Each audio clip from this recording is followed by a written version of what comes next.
श्री कृष्ण कहते हैं कि अगर तुम्हें किसी ने दुखी किया है तो बुरा मत मानना। लोग उसी पेड़ पर पत्थर मारते हैं जिस पेड़ पर ज्यादा मीठे फल होते हैं। श्री कृष्ण कहते हैं यह सच बात है कि भूल करके इंसान कुछ सीखता है, परंतु इसका मतलब यह नहीं कि वह जीवन भर भूल करता रहे और कहे कि हम सीख रहे हैं। भगवान श्री कृष्ण कहते हैं मनुष्य के सबसे ज्यादा दुखी रहने का कारण उसकी तृष्णा होती है, अर्थात मन की इच्छा जो कभी शांत नहीं होती है। अक्सर आपने यह सुना ही होगा कि अच्छे लोगों के साथ ही बुरा क्यों होता है। इसका मतलब यह हुआ कि अच्छे लोग दुखी क्यों रहते हैं। यह कहते हुए शब्दों में चिंता से अधिक दया भाव होता है, जो संभवतः अच्छे लोगों के लिए दुखी रहना इस प्रकार से तय परिस्थिति मान ली जाती है। पर क्या यही सत्य है? क्या इसे मानकर अच्छाई से किनारा किया जाना चाहिए, या ऐसे लोगों को एक अलग मानव कैटेगरी में रखना चाहिए? सबसे पहले तो ये है कि अच्छे लोग किसे कहा जाना चाहिए। मानवीय धरातल पर आकर सोचें तो इस संसार में रहते हुए वास्तव में अच्छे और बुरे की कोई परिभाषा ही नहीं है। श्री कृष्ण कहते हैं अक्सर लोगों के दुखी रहने का कारण उनका दुख नहीं होता है, ये दूसरे के सुख को देखकर ज्यादा दुखी होते हैं। वैसे वे ये नहीं सोचते कि सुख दुख जीवन का सार है।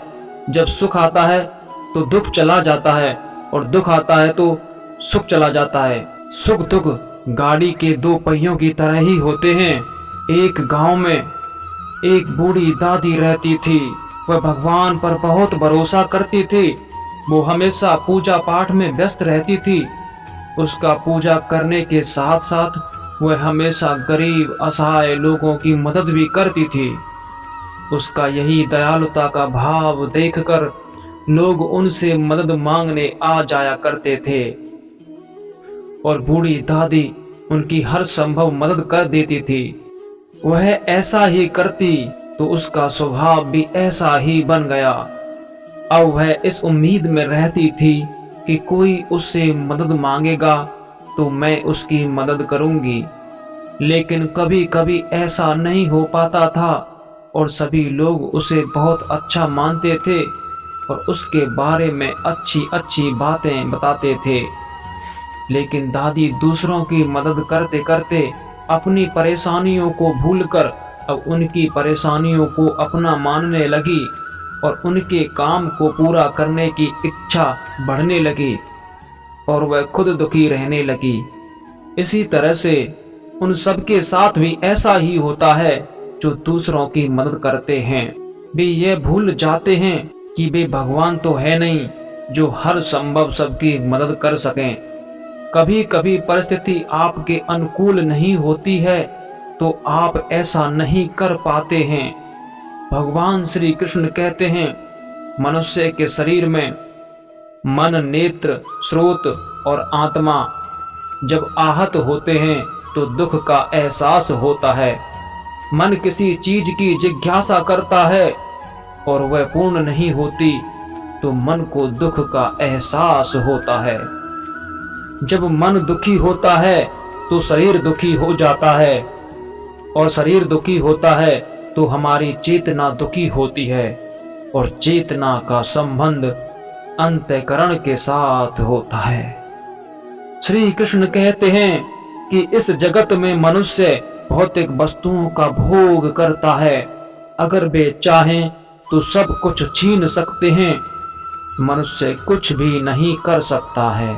श्री कृष्ण कहते हैं कि स्वार्थ से रिश्ते बनाने की कितनी भी कोशिश करें वो कभी नहीं बनते हैं और प्रेम से बने रिश्तों को कितना भी तोड़ने की कोशिश करें वो कभी नहीं टूटते। अगर व्यक्ति शिक्षा से पहले संस्कार, व्यापार से पहले व्यवहार और भगवान से पहले माता पिता को पहचान ले तो जिंदगी में कभी कोई कठिनाई नहीं आएगी। श्री कृष्ण कहते हैं, विषयों का चिंतन करने से विषयों की आसक्ति होती है और आसक्ति से इच्छा उत्पन्न होती है और इच्छा से क्रोध होता है, क्रोध से सम्मोहन और अविवेक उत्पन्न होता है। ऐसे लोग हमेशा दुखी रहते हैं, ये चाहकर भी कभी सुखी नहीं रह पाते हैं।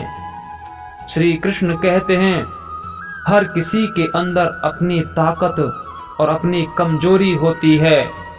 मछली जंगल में नहीं दौड़ सकती और शेर पानी में राजा नहीं बन सकता, इसलिए अहमियत सभी को देनी चाहिए। श्री कृष्ण कहते हैं, अगर कोई मनुष्य हमारे साथ बुरा कर रहा है तो उसे करने दो, यह उसका कर्म है और समय उसके कर्म का फल उसे जरूर देगा। लेकिन हमें कभी भी किसी के साथ बुरा नहीं करना चाहिए, क्योंकि यही हमारा धर्म है।